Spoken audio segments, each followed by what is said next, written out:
Loveline is meant for an adult audience. Loveline may contain sexually oriented content. Listener discretion advised. Now, here's Loveline. 1-800-LOVE-191. With Dr. Drew and Adam Carolla. Well, that sounds weird. Here we go. Welcome to Westwood One. Wow. There's something very wrong with that microphone, Anderson. Wow. That will not do. It won't? All right. True. Can you knock over more S on the way here? Hey. No, that was what my voice sounds like. No. Don't do that. I think I'm using helium. No, I'm unplugging that now, Drew. All right. We're up there. Silky smooth start here on Westwood 2. It's great to be home. Right in a huge pile of junk known as Westwood One. Sevendust is a band. They are our guests tonight. Home is the name of their second CD, which is coming out August. What the hell's it? Are we in August now? August 24th, and the guys, LaShawn, Clint, and Morgan are here. Just got off just did Woodstock. How was that? Uh-oh. Wait a minute, we got it, yeah. Hey. Technology at its best. It was good. We got out before the fires happened and everything, but, you know, it was an experience.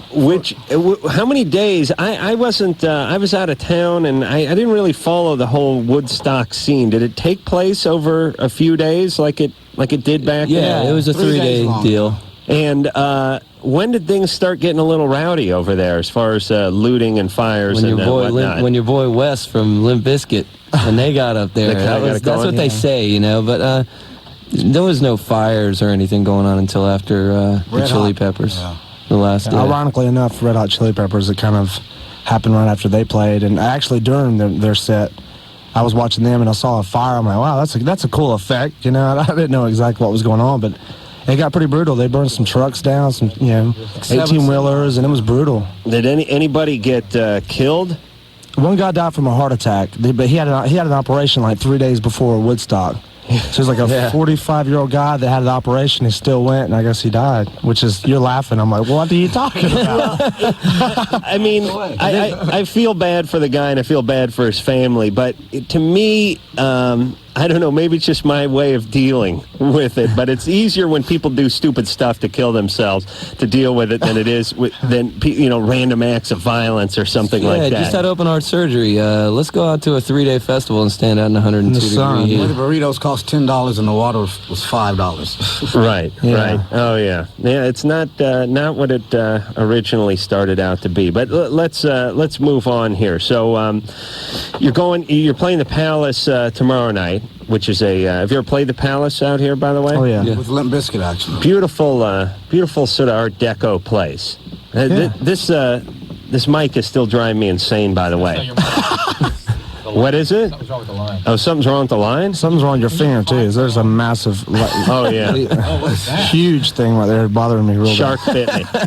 No, I was shark bite. I was playing golf in Maui, and I think I got a bad grip or something. Can you pot down the line there that should be Adams? Not because we're using mine. There you go. Sounds much better. Oh, is that it? Yeah. No. All right. So, here's what we're going to do. Oh, Vegas, by the way, on Tuesday. Where are you playing at Vegas? House of Blues, baby. No, that's nice. Yeah. I've never been to the one in Vegas. Me either. Mandalay Bay. Oh, is that where it is? I've never been to Mandalay Bay. You're coming this week, Labor Day with us. I am? Yeah. What, for your birthday? Yeah, I went last year. I pretty much saw everything that Vegas had to offer, Drew. I'm going to stay home this time. All right, let's try and take some calls. Meanwhile, Anderson, our engineer, will try to straighten things out with Drew's microphone. Ruben? Yeah, how you doing? My microphone, sorry. Ruben? Yeah, that's me. Wait a minute. No, wait, Hold on. Now go ahead and put his mic up. Adams. Oh, no, it's not. Oh, there's a different sound altogether. Try talking, Adam. Oh. I'm on the Mexican radio. Hello? All right, now I got Drew's mic back. You sound like Barry White with the one. And Test. I think I might be involved in this now. All right. Listen to this. Okay. Hey, Ruben? Yeah. What's your problem? It couldn't be worse than ours. It couldn't be worse than what we're experiencing here. Really couldn't.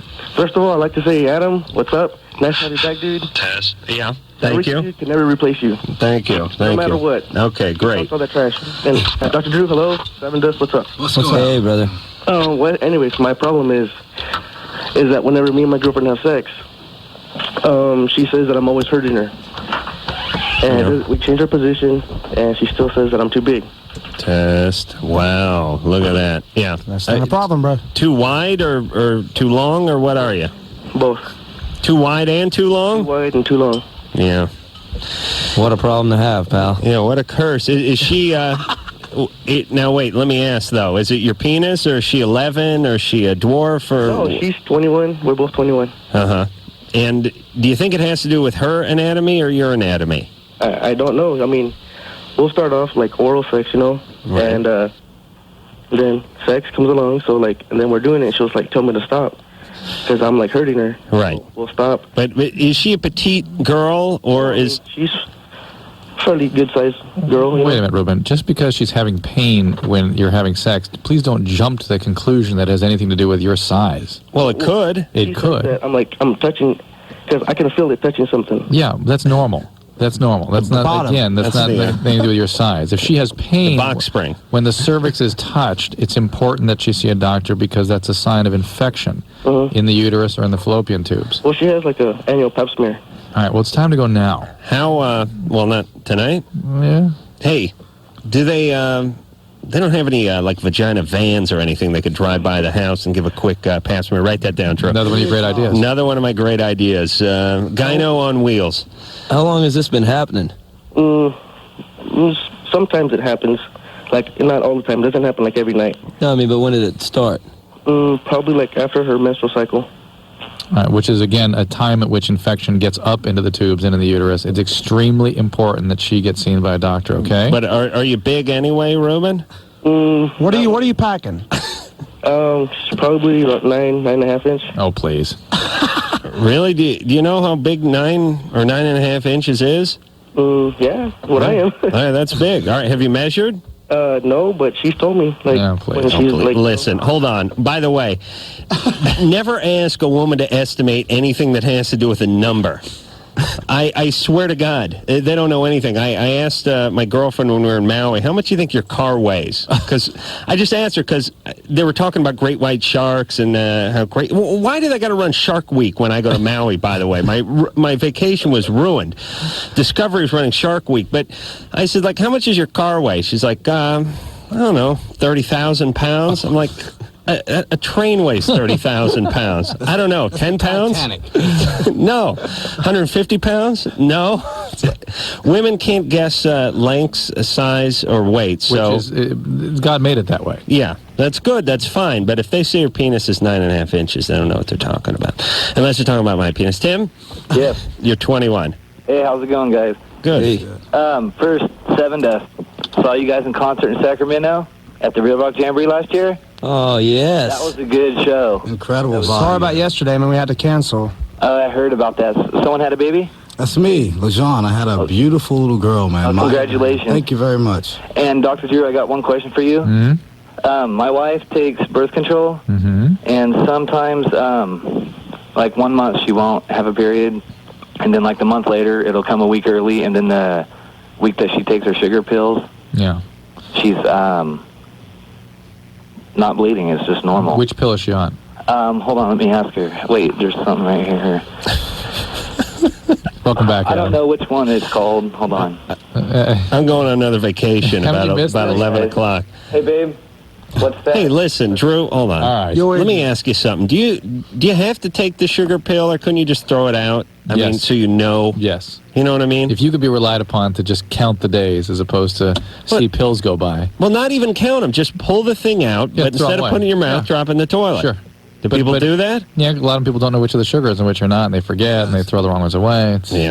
Skip a day. And it's different for different packs. So some of the triphasic pills have multiple different colors, and some people get confused. All right. And by the way, you can buy the pills without the sugar pills. You can. You can buy a 21-day pack, yeah. Yeah, well, they're called Here we go. Ortho something. Okay. Ortho.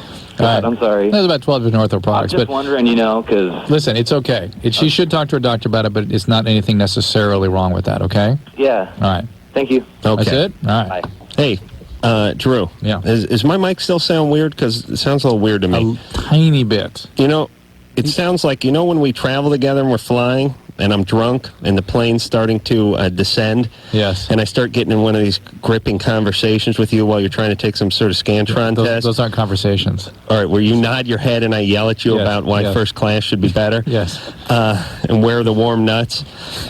This is what it sounds like in my head right now. Ooh. Yeah, that's bad. Yeah. Now, Okay. Drew, what is ortho? Ortho means straight, doesn't it? Ortho's a drug company. Yeah, but ortho means something, too. Oh, get the It's a dictionary. big whale. Go look it up. There's a dictionary. That's orca. We need our That's dictionary. another whale. That's a big whale. I'm sorry. That's Orca. All right, that's close. Come on, these guys are in a band. What do you think? We're deaf. We don't hear the noise you're talking about either. We're like, what are you talking about? It sounds great in here. Eddie, Hey, what's up, man? you're 15. Yeah. Oh, I have boy. a question on... Hey, what's up? Welcome back, Adam. Thank you. Hey, I have a question on long-term e-use. What about it? What are the effects? Well, it's hard to predict. It's in the hallucinogen category. It's been shown in laboratory animals to cause brain damage. It is in heavy use associated with paranoias and thought disturbances. And my experience, the most common thing I see from it down the road is mood disturbances that don't go away.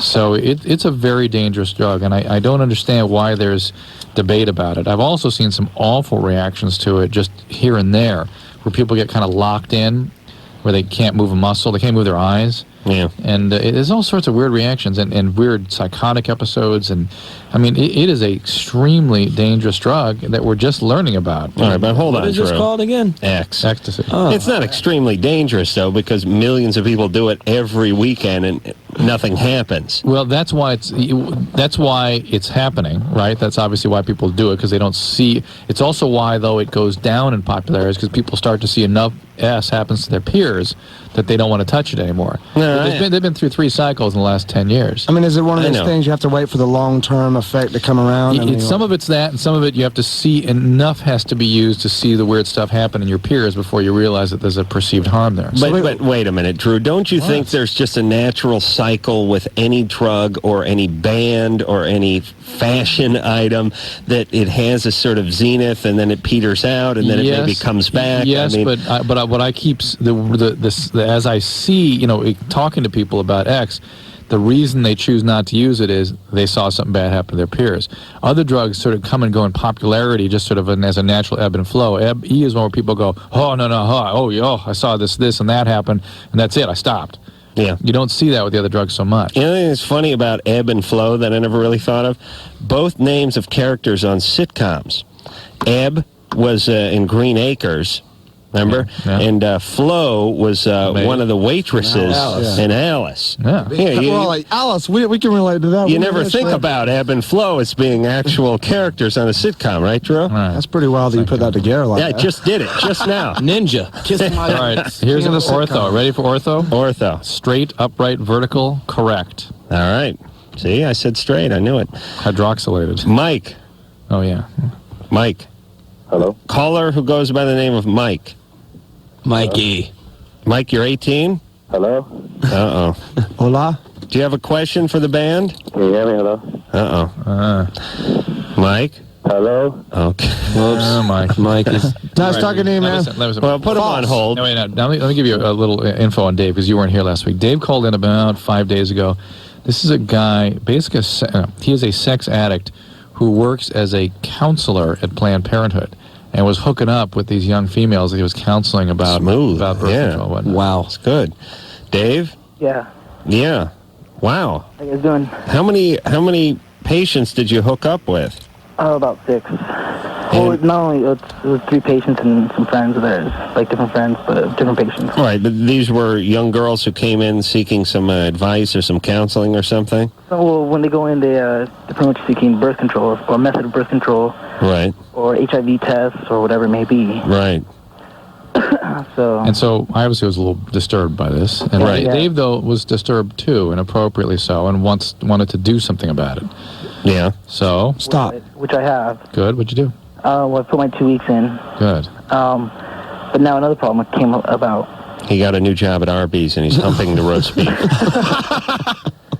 I wish it was that kind of a job. Why? Actually, I have a friend who strips at a very nice strip club. No problem. Yeah, but I was talking to her, and a long time ago I was interested in, getting into the film industry of porn. Well, just this week I got a phone call from World Modeling, who is the agency that pretty much gets... There's one of the agents there. He's the one who gets all the males into porn in the LA area. Right. Thousand Oaks, or Sherman Oaks, I believe. Sure.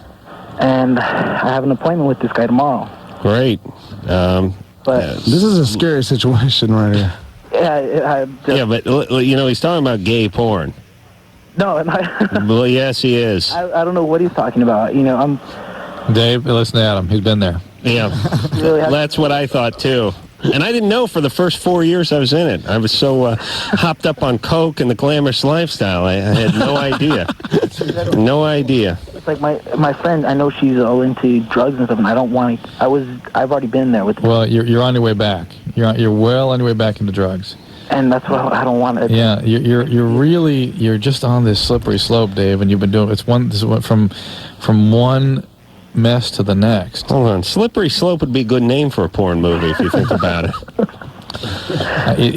You need to get into some kind of recovery, Dave. This is a mess. Did you get the white book we talked about, the essay book? Yeah, I couldn't find it. I couldn't find anything around my area that has them. Call AA. Call AA and see where they recommend for books, for 12-step books. Hey, Dave. Well, Dave. I have a 12-step book at my... No, I know. It's a specific 12-step book, but you're... This is for sex addicts, right? It's laminated. It's really, that's the only difference. You know what? Special, yeah. This is the first time I've ever heard anyone talk about this besides the special that I saw. I never realized that it was such a big problem. Oh, yeah. Sexual compulsion, sexual addiction is very common. I saw it on Oprah the other night, too. That was good. Some of those people were people I was with in St. Louis at that conference, and these are quality therapists. Some of them. Yeah. It's pretty interesting, actually. It's a people, but you don't realize where our culture is about sex. It's all screwed up. When you have someone like going on Jerry Springer saying, well, I'm a sex addict, it's like some of these guys had them, some of it kind of made sense to me a little bit. Well, it becomes, in our culture now, some sort of badge of courage or validation, but in reality, when kids are traumatized, it turns into a sexual energy. I was thinking about this today. Little kids, when they, like 6 and 7-year-olds, when they go through some awful experiences, they start exposing themselves, they start kind of masturbating in public, and guess what? You hit 13 or 14 with that kind of energy going, keeps going. Yep. But now it's got a lot of testosterone behind it. Yeah. And that's what Dave's got going here. And he's an addict, and he's not in recovery. And unless you get some sort of treatment going here, Dave, you're going to be compelled to act out and go from one mess to the next. And I know you don't want to, so do something about it. What treatment do you take? Don't they... Lejean, get up on that mic. What kind of treatment Well, would you take? in this, if he's real motivated, he needs a 12-step model treatment. He needs to be going to meetings every day. Some real big clippers. Or at least a therapist. Well, it's just same as being an alcoholic or whatever, right? Well, he's an addict, and he's not properly treated too. He's not he's not using, but he's not in recovery. Well, let me just ask him a quick question, Dave. Yeah. Do they have any kind of screening process at all over there at Planned Parenthood? Application or something? I started off at another clinic. I'm the youngest state certified HIV counselor. And I'm also an LA County certified state HIV counselor and STD counselor. And right. I mean, the sad thing about it is I love my job. I love what I do. But again, you've got to be able to role model and listen. You've got to keep your boundaries because you are beyond the information you're giving these young women. You're destroying them characterologically by the way you're behaving. I feel like, in a way, I feel like I'm a major hypocrite. Well, it's more than major hypocrite. It's more than that. And you need, the information intellectually, so you know how important it is to do something about this. All right, so he has to go to this SA meeting, or get a therapist, or just go to NA, or AA, go to some sort of 12-step meeting, get in some sort of appropriate 12-step model treatment. I went to NA, and when I went to NA, I had gotten arrested a while back. And all charges were dropped against me because it was considered a Good Samaritan Act. I'd taken the pot away from some kid who was smoking, and he was a really good friend of mine. You need it, though, Dave. You need 12-step. You need a sponsor. That's what I'm saying, is I went to it, and it didn't work for me. And remember I told you, I had gotten what I had thought was a partner to help me along with the 12 steps, and it was a female, and we ended up sleeping together. And what did I tell you? And that wasn't a partner, and I understand, and I thought... There's no such thing. You need a fat, straight male. You need it, right. It has to be same-sex. Mr. T. And you better get somebody who's been sober for at least 10 years. I pity the fool who tries to cornhole me. You're like someone like... Hey, listen, all right. Listen, or get a job as a pool man. Those guys get a lot of trim, and everyone's happy. I want to say hi to my wife, who's dealing with the imminent death of her mom and the death of her grandmom. True, we're this close to killing ourselves as it is. She set up some nice travel for you last week. You should have some nice words. On the spot. Drew told me off the air. No, Drew hates this. I have this bad habit of bitching about stuff on the air. Normally because I think people don't listen or pay attention. But Drew's wife has a bad habit of listening to the show. Does she not? Yeah, well, she shouldn't listen to the show. She only listens at night when something inappropriate is happening. Right. And only those nights. Right, like when you're going down on a porn star during a commercial or something like that. Wow. And I've this is a psychotic show. That's me, huh? Drew's wife and myself we've had a rocky but sort of robust relationship. You know, we have a good time together because we fight a lot. And then we hug, and then we start fighting some more. So she arranged this travel for me when I was out of town last week. So Drew said before the show, listen, don't bitch about the travel. What did I say? I said, was the travel good? He said, was the travel good? And I said, yes, it was fine. And he said, that's right. Don't bitch about it because Susan is going through some tough times right now, and all she needs is you bitching about it. So I agreed not to bitch. But here we are. And here we are. Can you say something nice? The food on the plane was great. You're going to choke on this, I know. The travel was silky smooth. Right. I had a wonderful time. Yeah. The accommodations were first class. Yeah. And some warm nuts. I'll tell you the real story when we... I love my wife. I love Drew's wife, too. I mean, I love her. And I hope we get through this. Yeah, my condolences. Yes, Susan, we'll pray for you. All right. Well, Drew, just all I'm saying is and I hope everything works out for her family as well. I'm just saying, you got to slide into this a little better. You just jump right into it. It was confusing for me. I know. It's a show of transitions. Okay, but let's make them smoother. Going from the Planned Parenthood into that was... Yeah. It's heavy. What was G to X? Hey, it's... No? All right. X to G. Sevendust is our guest. Home is the name of the CD, which will be out in just a couple of weeks. We're going to hear a little snippet from Denial, which is a song that's being played around the country, and then we'll go into break, and then we'll hear the whole song at some point. So why don't we do that, Anderson?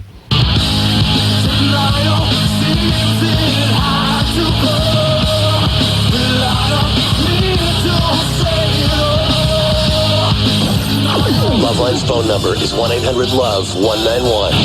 Loveline with Adam Carolla and Dr. Drew. We'll be right back. Love.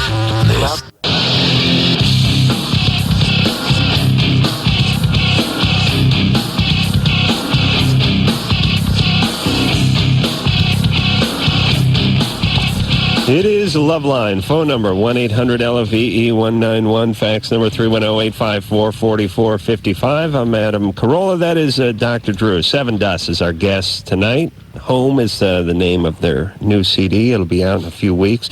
We're going to hear some stuff off of that. I think we're going to take some phone calls, and then we're going to hear something off of that. Is that right, Drew? Mm-hmm. I didn't get the whole rundown. Sean? Hello? Sean, you're 15. Yeah, I have a question. I think that my friend, he might be gay, and I think I might be too. Why's that?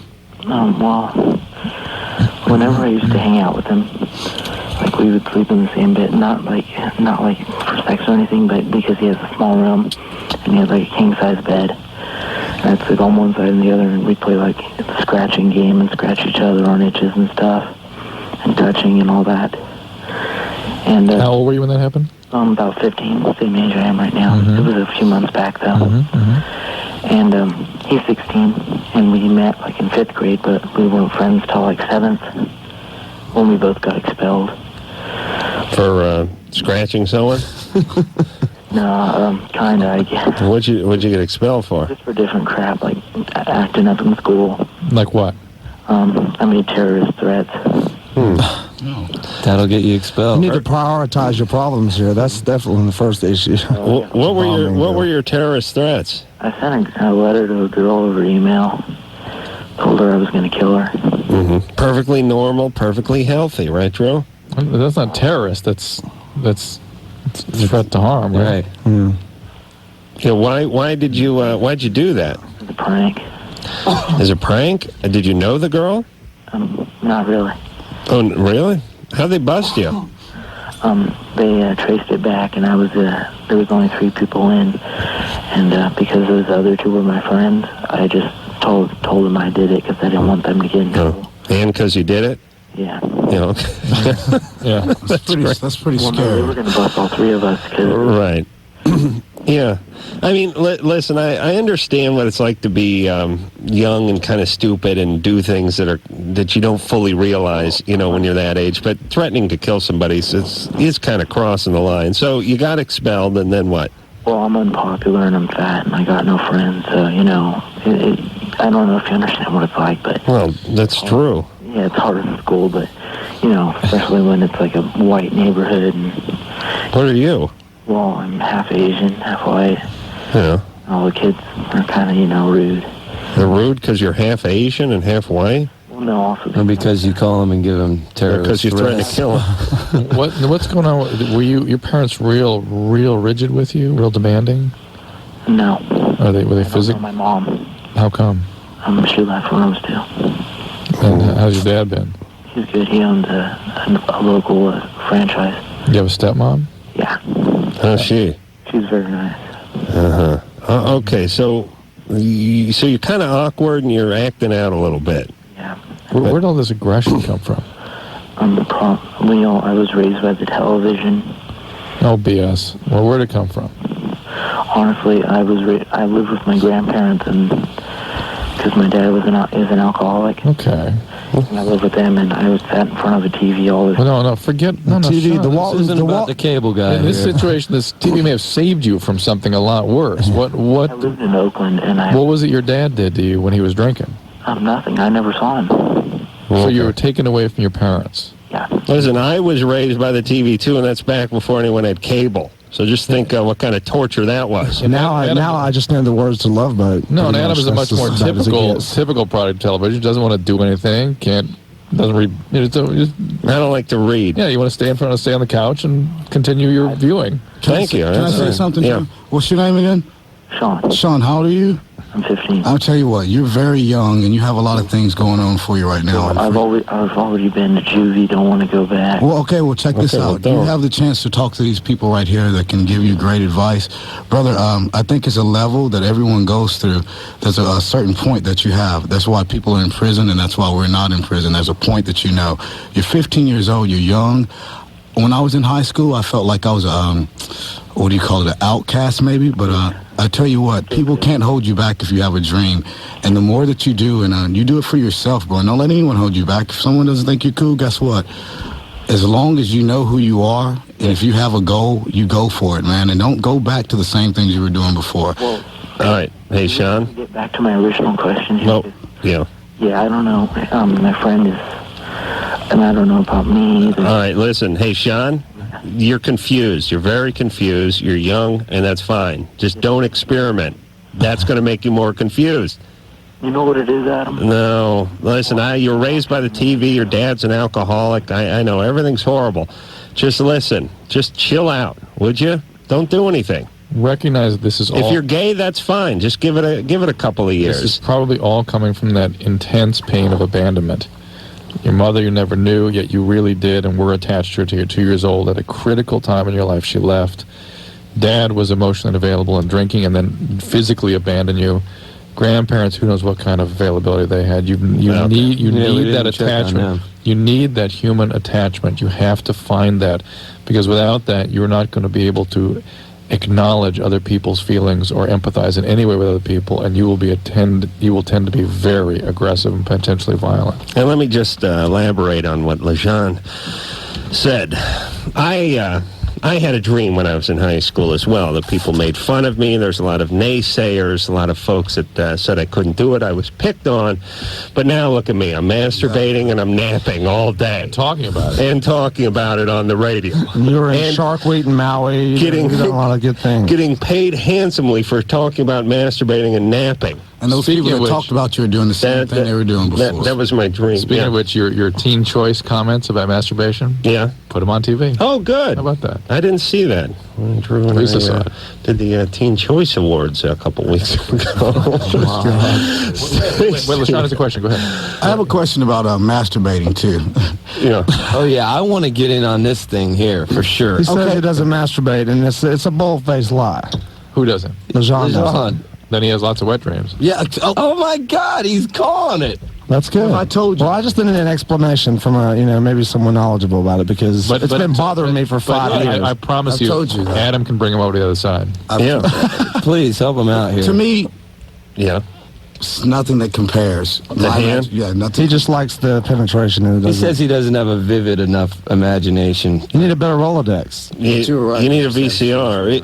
So you don't masturbate at all. I don't want it to get on about me, but I understand. Talk in the mic. But the point is, well, listen, there's nothing embarrassing about that. You don't do it, right? No, never. Never have? Not. Oh, here we go. Here going off. No, can't. No. I can, touch myself and everything, but I can't. Do that again? Not in any kind of traditional to me, my imagination can't go to that point where... Yeah. Maybe the technique isn't right. Clint, back up here and show him the technique. So I tried it. The left hand backwards. So every once in a while you just have a wet dream and that's about it, right? Who, me? Yeah. Yeah. But what if you guys are, I don't know, at a strip club or somebody pops in a movie on the tour bus or something, and maybe had a few beers and maybe there's some hot chick out in the audience or something at a show, and she's pulling her top up, you really get worked up. I mean, you are worked up. He's in a hurry to go to sleep. And you get back to the hotel or the tour bus or wherever it is you're going to bed down. You just had a kid, so I imagine you have a wife or a girlfriend. She's home in Atlanta. There's no way you're going to get to her tonight. What do you do before you go to bed? You just go to bed? Tie it in a knot. I smoke. Do you just smoke a joint? Smoke myself to an oblivion. And go to sleep? There's your problem. No, you know what? I just have never been able to, and I don't think it's bad. No, it's not.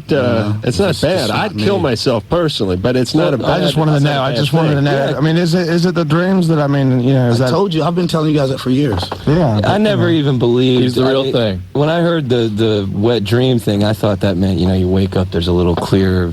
No. In there, and then all of a sudden, this is funny that this is going on because it happened today. I was talking to our bass player, and he said, "Oh man, I had a wet dream the other day." I'm like, I've never had one. He says, "You never had one?" I said, "I don't think I've ever had one." Because you're on such a rigorous masturbatory schedule that you never have any time to build anything up. That's the reason why he has it. Well, if you whack off every night before you go to bed, you'll never have one. You clean the pipes, but I don't know. I mean, it's just I don't know. I mean, there's been plenty of nights where I haven't. And I mean, when I was a younger kid, when I was I didn't have my method down or anything. I was just basically just, trying to discover what technique was the best. You had a lot months at a time. You had a lot of raw talent, but you're green. You didn't have much technique. And I was young and I was scared. And I felt like there were video cameras. My mom had the surveillance thing going on, and it was just, I felt like it was a terrible thing. But I still, at that point, never had a wet dream. I never woke up with my boxers sticking to my legs. Really? Or anything. Yeah. Well, usually you have one at the beginning that sort of kicks you off. It gets you going. Oh yeah, well, it's God's wake-up call. Dream deal, but you know what I mean? Drew, don't you tend to have when you're 13, 14, whatever, when you're it's called the inaugural wet dream. Oh, it is? No. It's a pretty good name for it, though. I think some sort of underpants christening or something. No, you have one because you're supposed to be masturbating. You just don't know it yet. So you have that one, and then you get on. Maybe that's the reason why I never had them because I just started at 9 early. Stacy, Hi. you're 20. Yeah. What's going on? My mom has really violent mood swings. Like, one minute she'll be fine, and then something will set her off, and she'll just go downhill. And I don't know whether to talk to her about it or... All right, hold on a second. Drew, wait, is there anybody up there who has... Why don't you go to a song? You want to go to a song? And then we'll come back to Stacy after the commercial. How about that? Really? Yeah. Okay. Because it's all sort of negative and violence and all that. I mean, these people need help, but I want some guy got his nuts caught in a toaster or something. Okay. All right. You know what I'm saying? Lacey, you onto that? Story about the hot sauce. Yeah, find something like that. I thought after 10 minutes on masturbation, we could get back to something serious. No. No. Well, masturbation's not serious? No, Mommy Dearest is happening. All right, let's hear a song from Sevendust off of Home, and this is the rest of Denial. Sevendust with Denial off of Home, and we're going to take a quick break. We'll be back with more Loveline right after this. You have 5 seconds. Loveline with Adam Carolla and Dr. Continue. Loveline is pre-recorded. If you would like to participate in tomorrow night's program, call between the hours of 1 a.m. and 3 a.m. 1-800-LOVE-191. Fax your question to 310-854-4455. Or email Loveline at loveline@earthlink.net. Here are Adam Carolla and Dr. Drew Pinsky. This is Loveline on WBCN.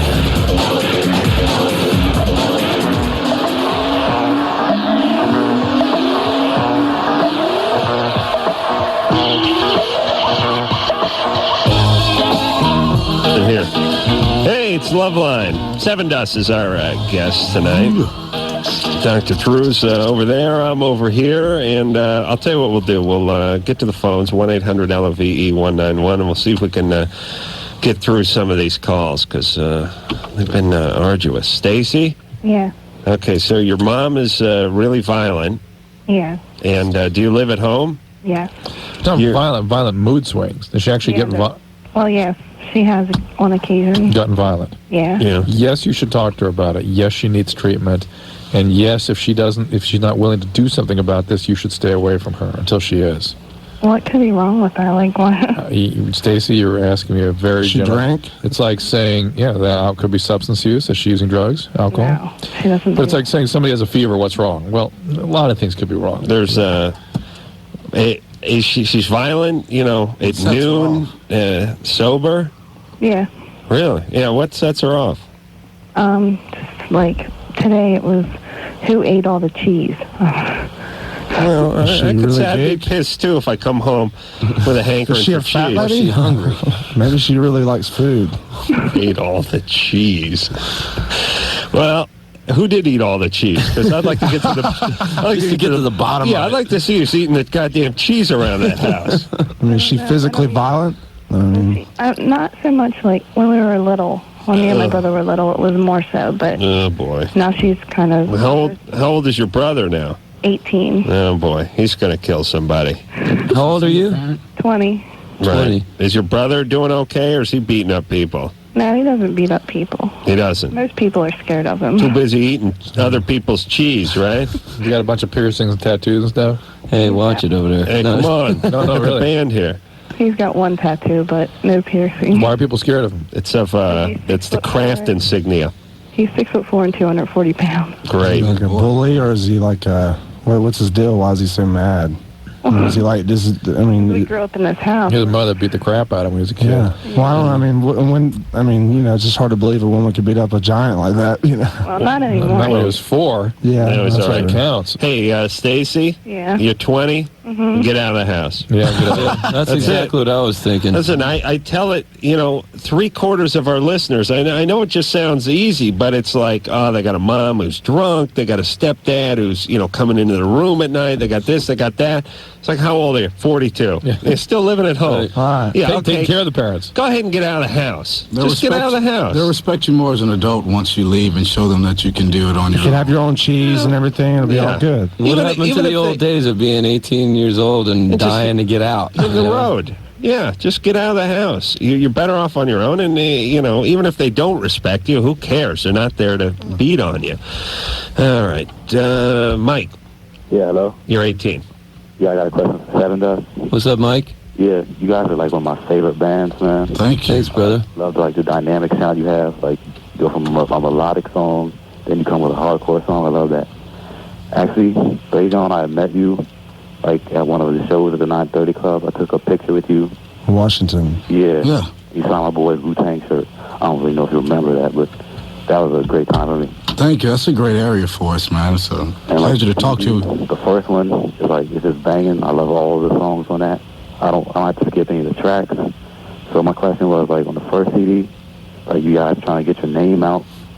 So on this one, how are you gonna top that? What are you bringing new to this new CD that's coming out? I don't know. We just wrote songs that we believed in, and and just took a lot of time and just figured out exactly what we wanted to, as far as the topics we wanted to touch on, and we just basically touched on, being on the road and the sacrifice and and the failed relationships you can go through, being deprived of your loved ones for such a long period of time. But it's kind of a sad record, But we didn't really think about trying to top the first one. We just kind of did this one, and just live the present, and just don't think about the past and just do the new songs. And it's, it is what it is. It's not. It's a lot of bands, they change from their first album to the second one, and I get disappointed. I'm why? I wouldn't worry about that too much. This one's the melodic stuff and the dynamic stuff that was off the first one, we just tapped into a little bit more, and then the heavy stuff we just made a little bit heavier. We didn't go left to center on anything too much. We just tried to modernize it a little bit and stick with the same game plan. This is what I say. You think about how much you learn within a year. We were on the road for 2 years doing the first album. When we went to the second album, we had a lot of stuff to put down, and we went in and it was more mature, sonically better. And I just feel like everyone that listens to us is going to grow with this album, because I feel like we definitely grew as a band. All right, Mike. Hold up, you guys got a video yet? Yeah, we just finished it. Is it going to be on MTV or something? Call them up. Tell them they better play it. All right, I hope so. Hey, Mike. Yeah. Mike, you're a big fan of the band. Yeah. Let's talk about some sexual problems you got, Mike. Tell us something, bro. Everything all right? I'm tight in all that area. All right. Good. Beautiful. All right, Mike. Take care. Thanks, man. Thank you, bro. Mike is 18. Sounded like he was 42. Yeah, just sort of paroled. Yeah. He was chilling. Yeah, He was tight. Knew more about the band. Once in a while, someone calls in and confuses the band. They know a little more about their work than the band. What's going on there? You guys run the gamut from the melodics. So you guys have a 6.5-inch penis. LeJean, Clinton, you're sporting a 4-inch, and Morgan, I think you got about I don't know, maybe a footer. The mushroom. I don't know, man. All right. Thanks, Mikey. Sabrina. Oh, hey, Adam. Oh, my God, I love the show. Hey, you're 13. Mm-hmm. Wow. That's a baby. Okay, I have a story and kind of a question connected to it. All right. Okay, so I was on a bus, it's a public bus, Friday, and I noticed this old Hispanic guy checking me and my friends out, and suddenly he starts grabbing his crotch, and it was really bizarre. So we start giggling because it's funny and everything, and he just starts jacking off on the bus. His pants aren't down, but he's, massaging, Yeah. Genitalia. On the bus, yeah. Mm-hmm. Yeah. And so, I'm pretty sure he was jacking off. From a 13-year-old perspective, it appeared like he was jacking off. Yeah. So, he started, just coming, and it was really... Can I say that on the air? No. Oh. Okay. You ask after you So say he starts coming and okay. right into that, yeah. Yeah, hold on a second. Hey, Ann, can you go out there and tell that crazy bitch to stop vacuuming by the door, please? And why do you guys can't hear that out there? They're completely redoing the construction here. They're ripping carpets up in here, man. Jesus Christ! All right, so can we get a louder vacuum cleaner in here, please? So he starts coming. Uh-huh. And yeah, were you guys the only 3 people on the bus other than the driver? There were other people on the bus. Hold on, Sabrina. Hold on. We got to go to break. We do. Sabrina, we will come back to your illustrious and this is epic, fascinating epic. Yes. Yeah. Hang on a sec. Sounds fake, but it's true. Yeah, no, hang on. All right, but was his penis outside of his pants? No, he was just grabbing it. How did you know he was having an orgasm? Right. I mean, from a 13-year-old perspective, it sure as hell appeared to like he was. Because you went, oh, God, one of those deals. Yeah, he like turned into the corner and he was just kind of... Don't worry about it. He was working it. Really? The way you really know is when the guy picks up like a popular mechanics magazine and then starts reading after it. I mean, you know he's done when he's right. All right, we'll take a little break. We'll get to the bottom of the masturbatory gentleman, Hispanic gentleman from the 13-year-old perspective. Oh, which is, God. Sabrina. We'll get the bottom of that after this. Loveline, Matt and Carolla and Dr. Drew. Phone number's 1-800-LOVE-191. We'll be right back. Love. This is Love. This is Loveline. Stay tuned for more after these on WBCN Boston.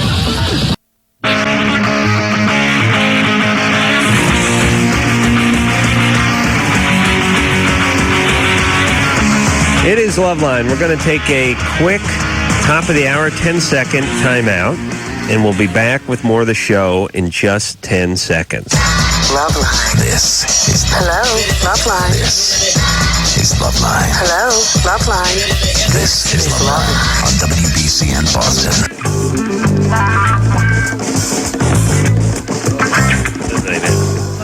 Hey, it's Loveline. That's LaShawn. Clinton Morgan, although I'm not quite sure where Morgan went to. Sevendust is our guest tonight. Home is the name of the newest CD. It'll be out in a couple of weeks. Less than a couple of weeks now. Do you get tired of saying that? No, it always sounds like, we're saying it too much because we're all sitting in here. But you ever turn on the radio and you hear guys talking and you just listen for 15 minutes and you can't figure out who's talking, who's in the background, or what's going on over there? That's why you have to keep, in radio, George, called resetting.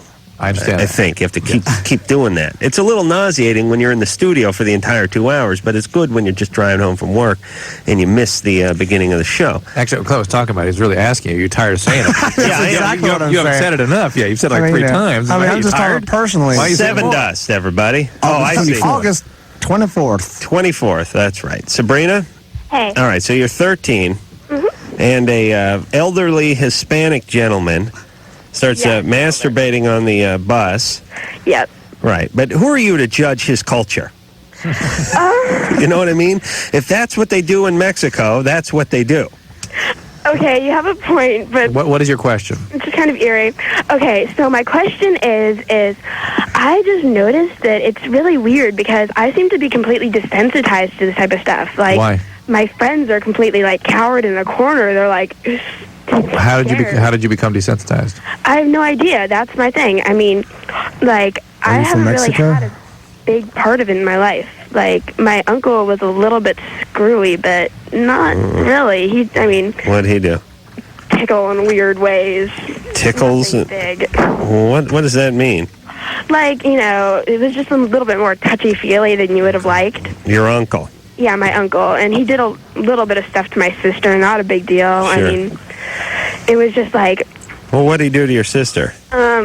Okay, he's... Actually, I guess it is a big deal, but I don't know. Not to me, but he stuck his hand just down our underpants. Kind of screwy. Perfectly normal, perfectly healthy. Right. The plot thickens. It's a big deal. Yeah. Well, it's a big deal, to me, because... Either you have an uncle who's screwed up or he's not. Right. Now, some guys act on it, and some guys, sodomize the six-year-old nephew or something like that. But there's no sort of, to me, there's no real shades of gray here. I mean, if you're an uncle and you're putting your hand down someone's pants, oh, sure, he didn't perform oral sex on her, but he put his hand down her pants. That's a screwed up guy. Yeah. That is a really screwed up guy. One of his nieces.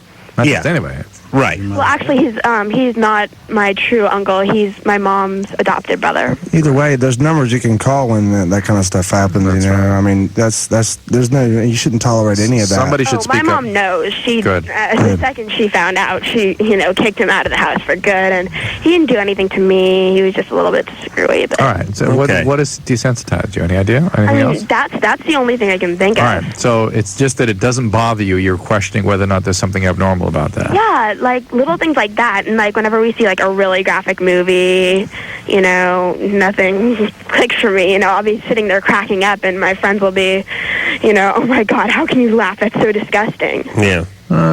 It means something, but it doesn't necessarily mean anything bad. Yeah, you have a high threshold for this stuff. Yeah. And some people are that way. I mean, some people can watch surgery, and some people are fascinated by it, and some people are repulsed by it. Embarrassed.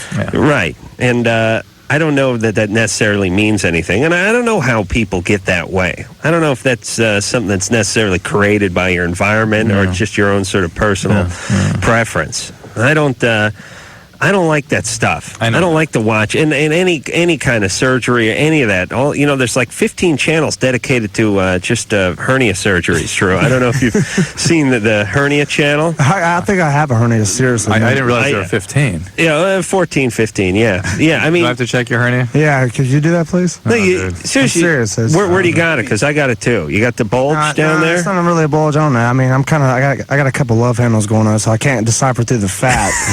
So it's kind of complicated for me, but I don't know. I mean, it's just he's a hypochondriac. Yeah, that's the bottom line. That thing that you got from the shark bite. Yeah, he would have forgotten about the shark bite about 2 hours later and would have said, "Man, there's something growing on my hand here. This is bad news." Oh, really? Yeah, probably best to be that way, though, right? I mean, you go then be the other way. All right, I mean, something happens, you go to the doctor. Yeah, but that's my problem. I don't. I just sit in my, on the bus. He ignores it, and then he confabulates. Then it just goes into this paranoia. What is this, Helena? What name is that? Halima. Yeah. Hi, Adam. Hi, Dr. Drew. Hi, you're 16. What's going on? I just wanted, first off, I want to tell you about how much I missed you when you were on vacation. Like, both times you were on vacation, I was so lost without having Adam on the show, Oh, thanks. And, he was lost, too. He wasn't thinking about anything except them sharks. That's right. And after my question, my sister has a little bone to pick with you about being a pharmacist, okay? Right. About being a pharmacist? Yeah. Oh, your sister's a pharmacist? She's becoming one. Yeah. She just got accepted into pharmacy school. Well, I'd love to talk to her on the phone, but I'm sure her accent is so thick and indecipherable that it would be pointless, because I've never met a pharmacist that spoke anything close to English. It says here you saw Adam on the Teen Choice Awards. Yes, I did, and I liked it. A lot of people were talking about it and stuff, and they're like, "Can you believe he said that at a teen award?" Well, that's Adam for you. Well, what did you say? Well, okay, let me put it in a context here. First off, it is called the Teen Choice Awards, but the Teen Choice Awards are nothing but, chicks walking around in tube tops and dry humping guys on stage. I mean, who was dancing? Who was that? Tiffany or Brandy or Britney Melanie? Britney Spears. Yeah, Britney. Okay, granted, she's a teenager, and granted, everyone likes her, but the reason all the teens like her is because they want to screw her. And she's got new boobs. She had like a boob job, and she was, for her bat mitzvah. I think her uncle's a plastic surgeon or something. I mean, it is the Teen Choice Awards, but we went out and a lot of celebrities were there. It was a bigger deal than I'd anticipated. Thank God I put a jacket on. I was going to just wear sweatpants. I didn't know what this thing was. They'd never had it.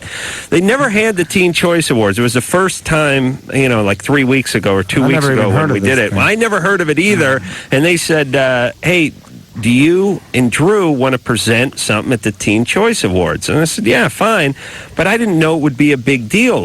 What celebrities were? Sandra Bullock was there, and it seemed like a lot of people were there. I mean, yeah, like Jennifer Love Hewitt and the all guy those. from American Pie. That guy. There's so many award shows here today. I didn't know what it was. This was a significant turnout. It was a big deal. Yeah. It was a big deal. I didn't know it was a big deal. And so they had some stuff worked out on the teleprompter for me, Drew, and Daisy Fuentes to talk about. But I can't read the teleprompter. And I said, look, this is going to be a disaster. So let's just go up there and have a good time. We'll play it by ear. We'll wing it. We'll live in the moment. We'll see how it goes. And Daisy was like, what the F are you talking about? I'm reading the teleprompter. I said, no, just relax. I'll go up. I'll start talking. Then, Drew, you start talking. Then, Daisy, you tell Drew to shut up, and you start talking for a while. She's like, what are we talking about? Yeah, she goes, you guys work together. I've never worked with you guys. I don't know what the hell you're talking about. Right. And she did say something funny, which was right when we were walking on stage, I said, Daisy, listen. Do you want to read that teleprompter, or do you want to do something important? I mean, when you look back on this in 20 years, don't you want to say you said something important? She said, I'm worried about the next 5 minutes. She likes want to look back in 5 minutes. This thing will be done. F the next 20 years. I don't want to get hit with a Jägermeister bottle in the next 5 minutes. But we went out there and we just hung out, and we delivered the best sex scene in a movie. Like that, yeah. So it's the Teen Choice Awards, but we're delivering the Teen Choice Award for the best love scene or sex scene in a movie. So they show all these clips of these popular movies where people are having sex. So wasn't that Pumping Irene that won that? Well, no Teen Choice. We don't know who won, but anyway. I don't remember who won. Yeah. But the point is when it was done, before Daisy opened the envelope, I said, listen, I know we only have one winner tonight, but I want you to know that you're all winners because I have masturbated to each and every one of these movies. Wow. And some of the people laughed. Didn't they, Drew? Drew's he's dying. Seemed to get a good laugh, right? So you don't want me to know who won? I mean, you well, have the envelope. then Daisy, I decided to slip that in before Daisy opened the envelope, just to show that everyone was a winner. What was her reaction to that? Well, deal. The audience seemed to get a kick out of it, but then people decided it was kind of inappropriate for the Teen Choice Award. That seemed to be the general consensus. Yeah. Really? Well, yeah. When you said they're not going to let that air. Yeah, but I have not heard anything negative since it did. No. I just mean when we were there, you said that's not going to air. Oh, right? I just assumed that because we actually took a beat, gave them a chance to cut it out. We actually took a beat, and then we gave the award. Right. And they liked it. If I start masturbating, with this air still? Oh, yeah. Oh, okay, good. Hit it one time. Okay. All right. Did we finish with, where are we? She had a question on She did? 4. Yeah. Where is she? Hold on a second. All right. So, Halima? Yeah. Oh, yeah. By the way, you guys were the most entertaining presenters because everyone else did seem. That's what I've heard. So they were just reading off that teleprompter, right? Right. We didn't know what we were doing. That's what made us entertaining. Daisy was like, "What are we talking about? Don't worry, just enjoy yourself up there." Script Okay, my question. Knock, knock. All right, my question is, I got my wisdom teeth taken out. I had oral surgery, and they gave me some medication called Vicodin. Mm-hmm. And ever since then, like, I've been feeling weird, like, sort of nauseous. Well, Vicodin will make you nauseated. It can, and dizzy, so.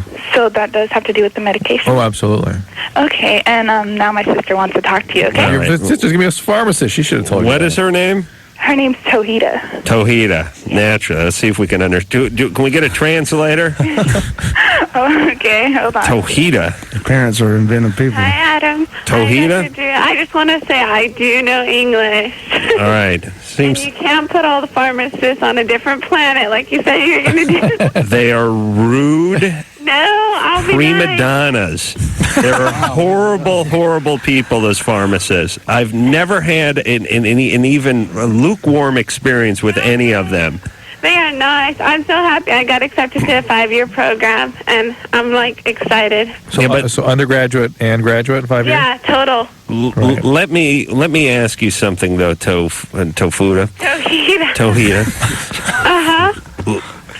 You call back in a couple of years, and you tell us if they have a course in how to be rude and how to ignore dying people who have come in there. Well, all courses are taught in Vietnamese, so her English won't be so good. Yeah, I swear to God. Maybe it's just an L. The accent, or... It could be an LA thing. Where are you calling from? I'm calling from Lathrop. It's by Stockton. All right, okay. Yeah. All right. What 5-year program are you going to? Yeah, University of the Pacific, the 5-year program out there. You get your doctorate and everything, 5 years. All right. Congratulations. Well, good luck to you. Don't get hooked on any of those pharmaceuticals. I have a question for you. All right, people at pharmacies, when you get a prescription filled out, I mean, the handwriting is so bad. Our handwriting. So, I mean, how do they don't get that mixed up? I mean, if you have to get like something like Vicodin, is it like shorthand or? There are certain sort of repetitive kinds of symbols and things. It's pretty easy to get the point across. Good, because I don't want to get it mixed up and get like, Valium. That's where pharmacists are great. They will if it's not making sense. In other words, if it's too much or too little, they'll call and check. Right. Okay. Yeah. They're just certain sort of conventions, and certain drug is just going to be a certain way, and if it's not written that way, the pharmacist will call you. Catan. Hello. Hey. Hi, guys. How you doing? Good. You're 22. What's going on? 22. Okay. You guys, I'm sure you have an answer to this. I've been with my fiance for about 4 years now. I usually do a random snooping. I snoop around and see what I can find once in a while, just because of things that have happened in the past. Well, 2 years ago, I found, a bunch of video cards, and apparently my boyfriend at that time was, going to the video stores and renting pornos. And I don't have a problem with that because, I feel that me and him are pretty open about our sexuality and our fantasies and so forth. Yeah. And I've even brought them home to him. And I would just, I just let it go. Well, a couple months ago, I snooped again, and I found a backpack, and it had magazines, it had videos. I just don't know what to do. That's called a jackpack, by the way. That's no longer a backpack. And when you transport pornography, it becomes a jackpack. And if you have textbooks in there, it's back to backpack. Right. I mean, this is what I get for snooping, but it's making me feel very uncomfortable. I'm even considering, going through plastic surgery. Just totally normal, totally healthy, completely appropriate. No, look, you started out by saying you were okay with him doing this stuff. What point did he sort of? I wasn't okay with it. It was just, I thought that maybe, he could be a little more open about it. Again, let me translate. Hey, hold on. Let me say something, though. Catan, you're not an easy person to be open around because you're a royal pain in the ass. And nobody wants to tell you the truth because you freak out. And you believe me, if he thought for a second you would be comfortable and open to him saying, hey, guess what? I just bought a Busty magazine. Fine, but you'll spin out, so he then hides it. You think so? Of course. Well, she's a little intermediate step she's taking, which is she's trying to swallow her feelings and trying to numb herself up because she thinks it's the right thing to do, as opposed to being honest about how she's feeling and then trying to establish some kind of dialogue with him about what he's actually doing. Yeah. I've been feeling, my self-esteem has. All right, but you're busy. I feel, I'm an attractive girl, and Yeah, but don't numb yourself up to do what you think you ought to do, given how your boyfriend's behaving. Go talk to him about how you're feeling. I recognize it is, of course, normal for him to do this stuff, but it's not normal for you to try to compare yourself with all this or to get plastic surgery. All right, well, let's get to the root of the problem here.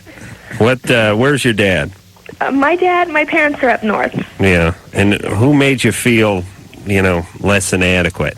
Well, just the fact that, I thought that, because me and him, we've discussed the situation because of... Don't care about your boyfriend. Yeah, but stop with all this intellectualization. What happened to you? I don't know. Something happened. What is it? Nothing's happened to me. It's just, I'm very open about my sexuality. Did your dad cheat on your mom? Oh, no, not at all. No? No. I don't know if it's even that deep. I mean, if I was laying down and if I was in my house and I started snooping around and found a bunch of, playgirls with some big dinglings all stacked up in a bag, and I noticed that my wife was looking at them, I'd start looking at those sizes and going, wow. Yeah, but that's my end. Maybe I need to call in here, when I leave, because that's Yeah, but Adam is reading more. We'll give you the hotline if you want. Giving more. There's something going on. The feeling he's getting from her is a little different than. Oh, okay. Do you think it's probably just my personal self-esteem? Maybe I should... Yeah. Well, that's what Adam's... No, I'm not saying it's wrong that you shouldn't want your boyfriend to be bringing home truckloads of pornography, but I can hear it in your voice, and we get a lot of these calls. There's always something going on. He's wondering why your esteem is so low, and I'm suspecting you've got sort of a food issue, too. I was at the doctor's a couple days ago, and she prescribed, the Fen for me. I'm only 10 pounds overweight, but, it's definitely what? 10 pounds that can make a difference if I was You're taking, in this day and age, and now you're taking Fen? I've actually considered, I don't want to take it anymore because of the risks that I've heard. You've heard? Katina, you got to be kidding. Are you only 10 pounds overweight, you said? Yeah, but it's... are you obsessed with this? It seems like a thing. I don't know if my ass. No, look, I don't know if you officially meet criteria for eating disorder, but this need to be perfect. Okay, is what we're talking about. And I suspect you do have probably coming close to an eating disorder, huh? You know what? I've been eating less and less and drinking a lot more water, and I have been stressing over the situation. And because of the fact that I found the backpack, I think that that's a major factor in the reason. Exactly how open are you? I mean, if you find the backpack, it's trouble. It's so troublesome that you're worried about your personal appearance or whatever. It's obviously not something you've accepted because you're freaking out, and you're trying to, worrying about 10 pounds. You could lose 10 pounds, and I know. It's just, something you shouldn't really take so. If you're going to be open about it, be open about it, but don't, try to change yourself. Every guy has his secret backpack in the closet, I got one in my glove box. Wait in my closet. Somehow the car breaks down. I just bought a big butt magazine. I love it. Did you? Yeah, 10 pounds is My wife just threw away a gym bag full of pornography, and it was the worst day of my life. It's not the first time. It wasn't mine. I was trying to say it wasn't mine, but it's gone. That's like, then why are you crying? Right. Exactly. They serve a different purpose. Regardless of how great your relationship is going to be, guys are going to be interested in porno regardless. They live vicariously through the guys that are in the videos, and at least he's not doing that. Hold on a second. We're all talking about the present. We got to go.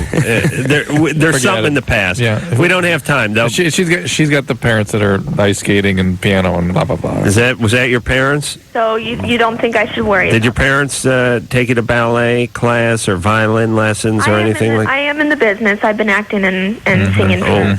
For years? Yeah. Okay. Drew nailed it. Listen, you have those intrusive parents. Everything's got to be perfect. This has nothing to do with your boyfriend. These are all a bunch of issues that you have, and they go way back. And I shouldn't give him a hard time about it. No, what you should do is go give a shrink a hard time about it. Yeah. Because this is never going to go away. Believe me, I've considered it. Yes, do it. Would you? Yes, I will. Do you value your relationship? Yes, I do. Okay, then stop riding him and go ride the shrink.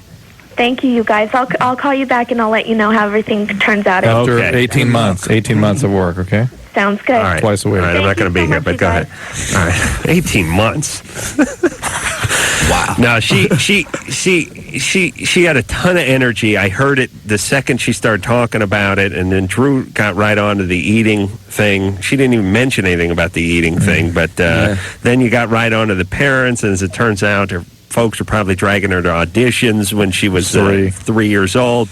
That's where eating disorder comes from. That's where insecurity, imperfection, and self-esteem issues. She's a mess, and her poor boyfriend is just scared assless.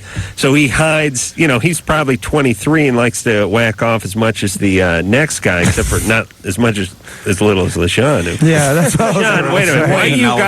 Why do you got a big butt magazine if you don't? Well, I pick up different magazines because it's fun for me. And yesterday I actually picked up a big butt to show to all my brothers. What did I say to you? I said, what did the guy? I said, what did they say to you when you bought this magazine? And he said, the guy said that this is a great one. This is a great one to whack off to. I said, don't do it. I just want to see some big butts. We're from Atlanta, Georgia. We're like close to Alabama, and I'm desensitized, I guess, as far as redneck pornography, and that traumatized me. The big butt. I'm like, I can't even believe it. They had some hindsight views of these girls. It looked like a Star Wars spaceship rather than a damn butt. You know, it was, isn't it bothered me? Isn't it Darth Vader came out of this vagina? It was brutal. Isn't it against some sort of newsstand etiquette to say, "Oh, this is good Jack in here"? Yeah, right. You know what I mean? He was into it. It's a sound. Girl. Yeah, but it's like a guy at a gun shop doesn't go, have fun snuffing a drifter with this baby. He says, you'll have fun at the range with this.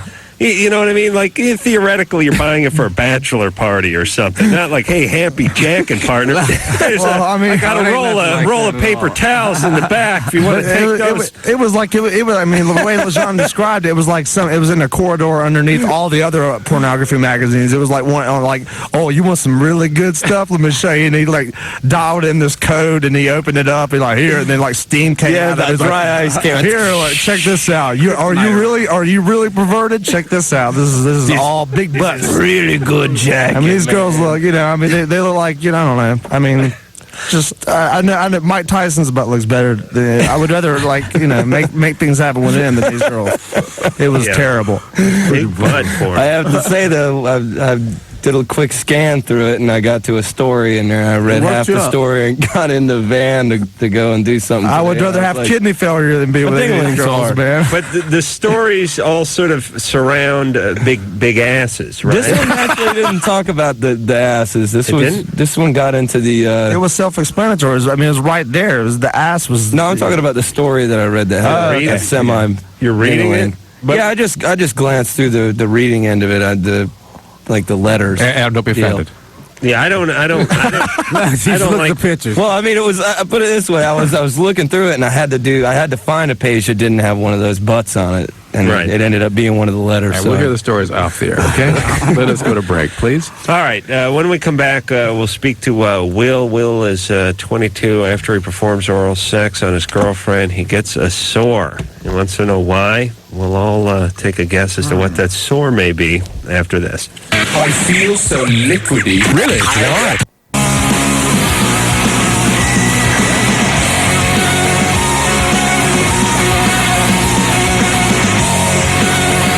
Oh, that's good. Well, but true, they did bleep out the word, though. Yeah, but it was obvious what you had said. They just bleeped. Oh, I thought they'd cut the whole damn thing. All right, we're talking. And she said it was the most interesting moment of the night. It wasn't very funny. It's just I think here's what I think. We're talking about the Teen Choice Awards during the break there. I think the problem with TV in general is they try to script everything, time everything, work everything out, and then what they get is nothing. Just a big contrived, sort of lukewarm, Melba-toast mess. Everyone is up there clearly reading off of something. They're having conversations with people next to them, but they're not looking at the person. They're looking at the teleprompter. So it's two people facing straight ahead going, "That's a colorful shirt you're wearing. I'm down with that, homie." And they're reading off the goddamn teleprompter, so it becomes very wooden. So I just decided that we shouldn't do that. That's all right. Sevendust is our guest tonight. LeJean, Clinton, Morgan are all here from the band. I like the word lukewarm. Yeah. Yeah, I like that, too. Give me an inch here. Thank you. Hey, Drew? Yeah. You ready to go? I am. Where were we? Number 5. We're going to talk to Will? Yeah. Will? Yeah, hey, Sevendust, you guys rocked. Disappointed you guys couldn't make it to Sacramento yesterday, but LeJean, congratulations on the kid. Thank you very much. It was a very difficult experience, and now I'm very happy that it's all over with. My baby's beautiful. And Good. Hey, do you know when you guys might be back to Sacramento? Well, we're going to do a makeup show, and it'll be a free one. It'll be in the next month and a half or so. Oh, really? Do you know where that'll be at? Couldn't tell you right now, but it'll be in Sacramento, obviously. All right. Dr. Drew, I've been together with my girlfriend for 4 years, and recently, in the past, I'd say 3 months, when I performed oral sex on her, I've been getting, I guess you'd call them cold sores on my lip, and I was wondering... Is she having anything? Has she? I'm sorry? Is she getting any outbreaks down there? No, of anything? that's the thing, and I've never had anything on my penis, and she's on birth control, so... Well, it's possible that you just get an irritation that becomes a source for viruses. It doesn't have to be a herpes virus. Okay, that's what I was worried about. I mean, she's going for her annual checkup. She should talk about this with her doctor. That's because what she said she's going to do. But I kind of wanted to ask you first because I've been like the past 3 months. It's like why? Well, but the thing is, like, she's never had anything. She's never had a cold sore in her life. Well, but it's difficult to say that you're not contagious to her. More importantly, you still, even though she hasn't gotten anything yet, it's still possible you could transmit something to her. So I think a reasonable thing to do is if you have symptoms, burning and itching and a sore, maybe not do that then. Okay, I know I don't do it when I have it, but that's it. But like lately, like I get it like within a couple days afterwards. All right. And then it goes away. Like I'll put like I don't know Campofinique on it, and it'll go away within like 3 or 4 days. Yeah, it's probably just some irritation. Could be one of those canker sore type of deals. Canker sore is on the inside of the mouth. Yeah, and they can be herpes viruses too. Wow. Either way, it is a form of herpes. Yeah, but it's a good excuse not to perform oral sex. I don't know. I don't know if you want to cure it or not. You like that? Yeah. The kid, he's still young. He's got life in him. Yeah, it's fun. Yeah, it's good. I mean, there's a certain novelty to it that's good, you know. But after you've stared down the mouth of a few cannons, you know. I mean, we've been in battle as much as a guy like Drew has. I mean, you know what I mean. Yeah, I like getting strangled by our legs too. You know? Yeah. Like I said, everything's good for a while. Yeah. And then you move on. All right. Well, thank you very much. All right, there. Well. Bye. See, he's young. A new broom sweeps clean, is my grandfather. Mary. Yes. You're 16. Yes. What's going on? Okay. I was having sex, and my partner and I use condoms all the time. And what happened was after he ejaculated, he pulled out, and we couldn't find the condom anywhere. It's in you. And that's how condoms fail. Obviously, when it comes off of him, the sperm spills out, and the condom stays in. That's why when you pull out, you're actually supposed to hold the condom as you withdraw the penis. Yeah. Or you need to get a smaller condom. Hey, you know, I just came with a good invention. You know those... Speaking of spilling, there's nothing worse than spilling semen all over the place. It's a mess. You lose your cleaning deposit. It's horrible. They have these, you know, those mugs, those auto mugs, the mugs you drink coffee out of, like in a car. Big base. Yeah, they got a big base, and some even have a little spring-loaded top on them that you, like, push down with your tongue. You drink coffee, but then you hit a speed bump, and it doesn't slop all over your groin. Right. What if they could incorporate this kind of technology into a condom? A spring-loaded condom? Something. Something. You know what I'm saying? One that closes up. Something that sort of seals as you put it in. And when it slides off, it snaps shut. It's back to your spring-loading concept, too. Maybe it could the just condom loader. Maybe it could already be sort of rolled out, just you slip in. And I'm just saying, a lot of these condoms slide off the penis upon withdrawal, and then that's when the trouble ensues, right? Yep. What if they clamped shut immediately? Yep. I'm going to work this out. Mary? There's a risk involved there. Mary, when did this happen? Friday. Okay, we are at Sunday. Have you found the condom yet? No, and I don't know if it's still in me because I can't fill it. All right, there are two things you must do. Okay. One is you need to go see the doctor tomorrow so he or she can retrieve it, and that's not an uncommon thing. You shouldn't be uncomfortable with it. No, it's no big deal. They send a dog up there. No, things have to be retrieved every so often, tampons and condoms and things, and that happens. You need to know that anything stuck up there can put you at risk for toxic shock, so it is important that you go get that done, okay? Secondly, you need to do it early in the morning because we're that Saturday, Sunday. You're right within that 72-hour window when you can still use emergency contraception. So you need to get yourself Prevent or Plan B tomorrow so you don't get pregnant because you will get pregnant without some intervention here, okay? Okay. So you can get the emergency contraception. This is why, by the way, even people that practice safe contraception measures and safe sex ought to have the emergency contraceptive available in their medicine cabinet. That's why it's 95% accurate, or reduce the risk. Only that it doesn't say completely 100% effective. That's right. That's right. Things happen. Mary. Yeah. All right. So do those two things, right? Yeah. Tomorrow morning. Or even tonight if you want to. Are you sure the condom's in you somewhere? Well, I don't know. I can't feel it. It is. You can't feel it? I don't know. I know this sounds like a wild guess, but check under the car seat. I swear to God, whenever I can't find something, I go out to the car, I start poking around with the flashlight, and sure enough, there they are. They were having sex in their bedroom. I know. It sounds weird. I know it sounds weird, but check the car. You drive a couple days afterwards. You never know where it falls out. I didn't mean to say they're having sex in the car. I'm just saying if there's something I can't find, I go check under that car where. seat. Yeah, no matter where you come. It's there 9 times out of 10. Why should this be different? Serious. Yeah, it's something that's lost. It's got to be under that car seat. All right. Is that a ghost? So why do you get toxic shock syndrome?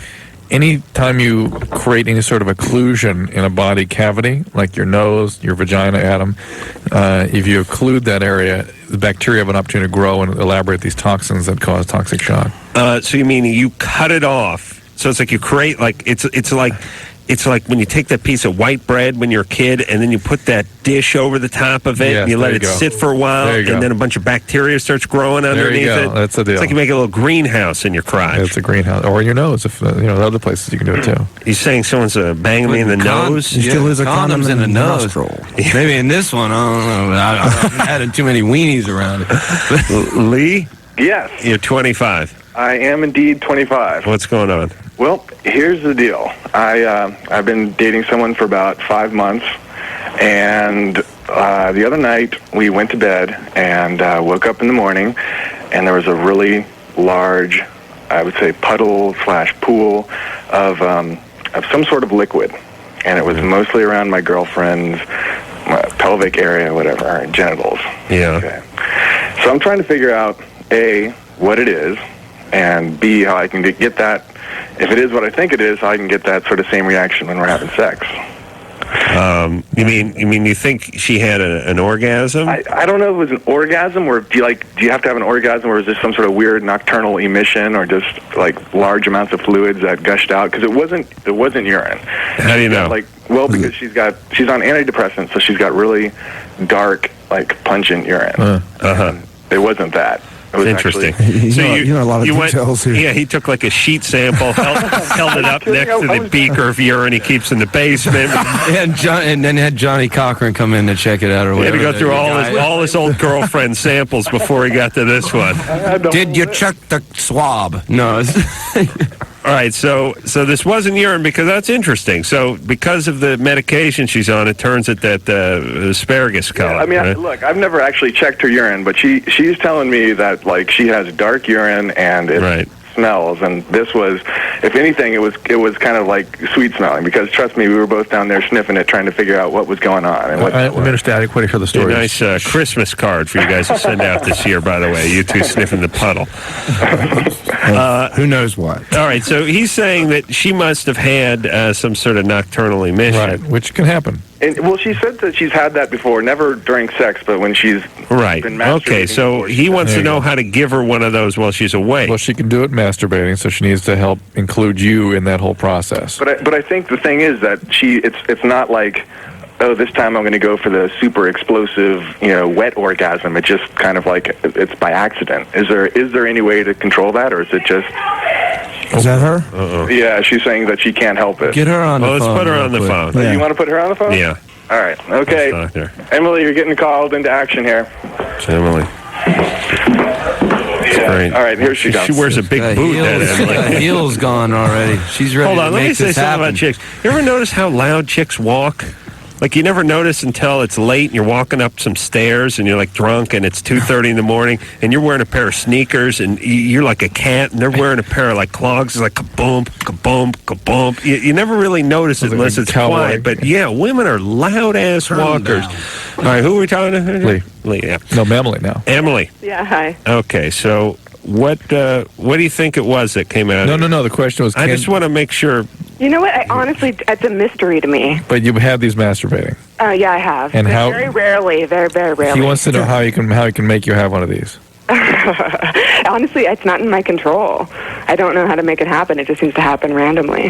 Right. Yeah, but don't you think it happened eventually with him around? Well, it's possible, but it's never happened during actual sex with me before. Okay, but if you masturbated, one out of every how many times do you think it would happen?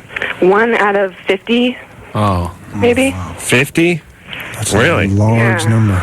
It worked, so for me, it'd be like, 4 days I'd have to masturbate for 4.5, 5 days. How do you make that kind of a... Before I had one of these things. 50 times, that's crazy. But if he had sex with you 50 times, it wouldn't happen once. Probably not. Right. Has it ever happened with anyone else? I mean, have you ever done, been able to do that with anyone else? No, I never have. It's only been, I've had... Of course, he's there, though, so you're going to say that. The pride bashing starts to He's like, oh, no, I could tell you that. Internal emissions in my days. You have? Yes. But they've never, you know what, this actually has happened. I have woken up in a puddle of water before. Right. Only once before. Fluid. Never. We'll call it fluid. Yeah. Right. Okay, so this has happened to you before, but not very often. Not very often. Right. All right. So, what would you prefer, though? What would greaten the chance that it might happen, if that's a word? I mean, if he performed oral sex on you, would that be better? No. I just want to know what it is. I mean, it's everything on it. It's going to be a couple. I mean, there's only a certain amount of things it can be. Well, it's fluid. There's several glands down there. You wanted to break it down from a molecular structure. There's some. Yeah, a certain amount of mucopolysaccharides. Scientifically, I would like to know exactly. Yeah, there's a high concentration of mucopolysaccharides. There's a few glycoproteins circulating around. A high concentration of sodium chloride. It could be pig vomit. And just a pinch of Bosco. It could be a very diluted. Clear, it could be a very clear diarrhea of some sort. No, it's not that. It's normal. Ectoplasm, perhaps. Normal emission. All right, so Lee, just tell him it'll be a surprise to the both of you when it comes out. Okay, Merry Christmas. All right. And another reason that men and women are different, because if guys could have one of those, one that was different, think about he'd be on a quest. Oh, yeah. Every time, Peppy. He's already on a quest for hers. Yeah, that's right. Imagine what he'd be doing for his. That's right. Right. But he would work it out, and then it would become the norm. Or die trying. And then he'd move on. Right? That was basically am I right? what I thought was going to happen when I was a kid, is when, I was, 13, 14 years old, and I'd sit there and watch TV and just kind of squeeze it a little bit. And then I've heard enough. Let's go on to commercial. How much masturbation talk have we had? Yeah, let's go. Come on. All right, never cut a guest off. I'm sorry, Mark. We got to go to break. All right, Clint, we'll talk more about that during the break. We'll be back. Loveline is pre-recorded. If you would like to participate in tomorrow night's program, call between the hours of 1 a.m. and 3 a.m. At 1-800-LOVE-191. Fax your question to 310-854-4455. Or email Loveline at loveline@earthquake.net. Now, here are Adam Carolla and Dr. Drew Pinsky. This is Loveline on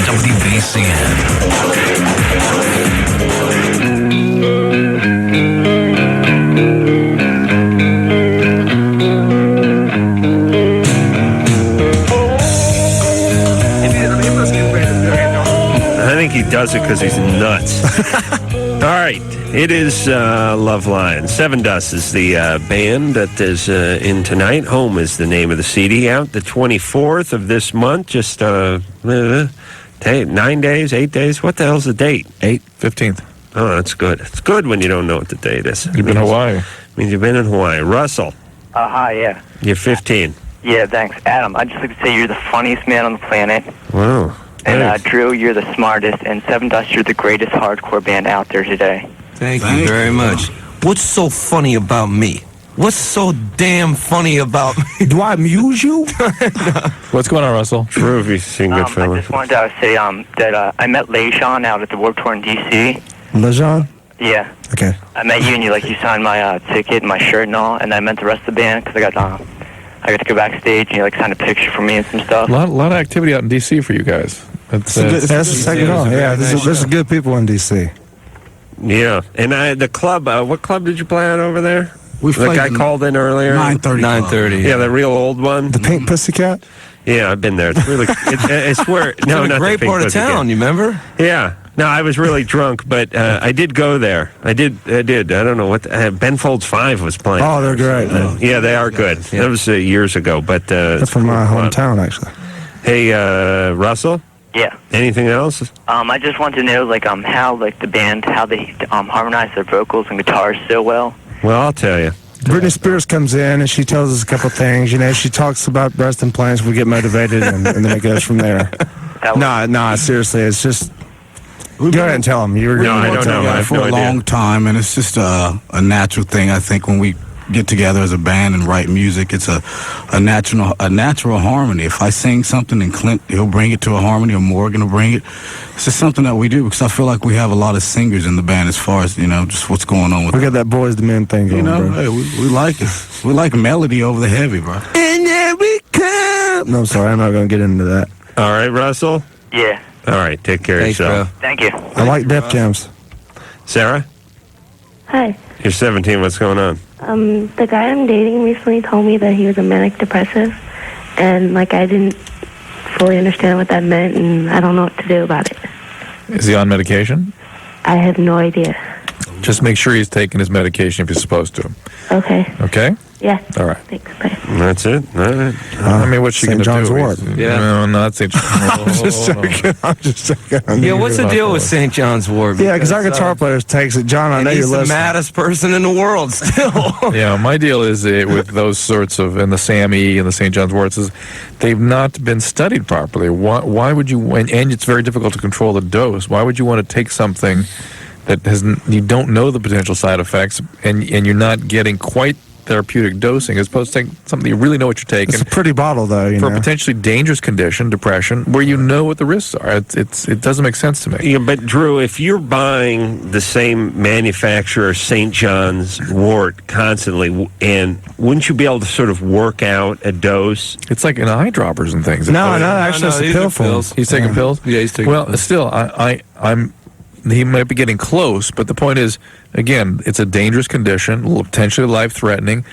Don't know whether he's getting the proper dose or whether he should expect therapy, and we don't know the side effects. It's particularly SAME. It's not been well studied yet. So when it says FDA not approved or whatever on all those vitamins, I mean, is it just is everything pretty much full of crap, or no, not everything, but it's but Drew, how do you determine what it is? Do you think it's here's what I think is behind a lot of it, which is, if people have a problem and they go to the pharmacist and they get a drug prescribed, they go to a doctor, then it's like they really have substantiated proof that they have a problem. That's right. But if they go to the herbalist and some old Chinese guy tells them to suck on this root, then it's not like they really have a problem. That sounds like a porno shack or something. Suck on this root. It's much easier to stay in denial about what's going on. Denial, yeah. Right. Yeah, and I'll take care of myself. I don't know. It's no big deal. It's nothing. No big deal. It might be. It might be. You don't know. Well, what I mean is if you're on Prozac, you got an issue. If you're eating St. John's Wort, you're just bettering yourself. Yeah, well, right. It's kind of like the O'Douls to the Budweiser, right? That's right. John. Yeah. You're 22. Yeah. What's up? Okay, I've been dating this girl for about a month, and I already know quite a bit about her because I got to know her pretty well, and she's still a virgin, and she hasn't had any real. I mean, she's basically the only thing she's ever done is kiss guys. How old is she? She's 23. All right. What's the question? Well, this past week, we kind of got. John, we have about 30 seconds. All right. Well, basically, I started fingering her, and she said it really hurt bad, and I don't know if it's because she's still a virgin, she still has her hymen. I was wondering how sensitive a girl's hymen can be, or if I'm just not doing it right, or what. She probably doesn't have a hymen at 22, probably does she? Probably not. And again, maybe your technique's a little aggressive. And that whole procedure is something that people sort of move away from around 15, don't they? The fingering? Bring it down to 3 fingers. Oh, no. Everybody always needs a little shoe. It can only be uncomfortable. Yeah, I mean, I barely even touch it, though. Okay. I don't even go. It doesn't even go in there at all. Well, she's sensitive. Why don't you just rub around the outside then? There you go. Well, but she wants me to stick it in there. She's like, well, maybe next time it'll feel better, and just comb her hair for a while and just work on from there. Everybody seems very anxious, and listen, just rub. Write her a nice letter, and just back away from her. I got a little sister. I don't like to hear this. Yes, I got a daughter on the way, man. You should be ashamed of yourself.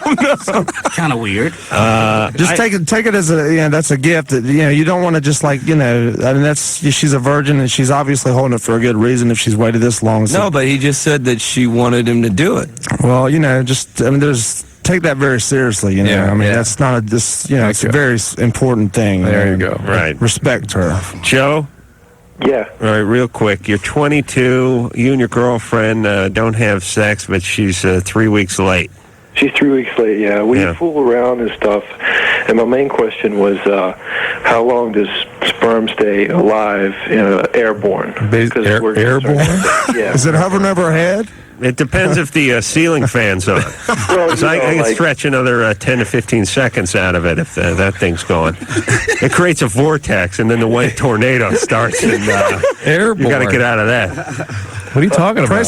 Spray some Lysol and everything be good. Are you getting at one of these situations where it was... All right, look, we got to go to break, but it's basically till it dries. Then it's done. It's over. All right.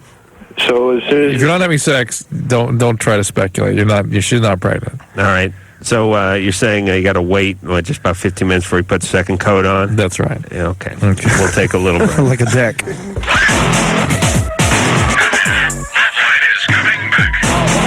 Love 191. Operators are standing by. Loveline will be back in a minute. This is Loveline.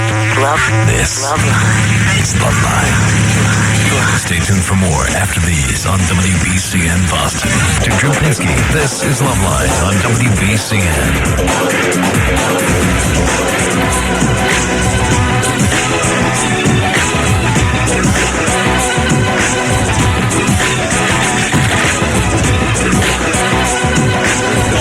All right. That's it. We're going home. Vietnam stories. Sevendust, everybody. Come on now, I want to give you some therapy. Go out and see them at the Palace if you can. I don't know if there's still tickets for that tomorrow. Then over in bunch of tickets. Vegas, over at the Blues, House of Blues. Right. All right. And home. It'll be out the 24th. Thanks a lot, guys. Thanks a lot. I appreciate it. So until next time, it's Adam Carolla for Dr. Drew saying mahalo. This has been Loveline.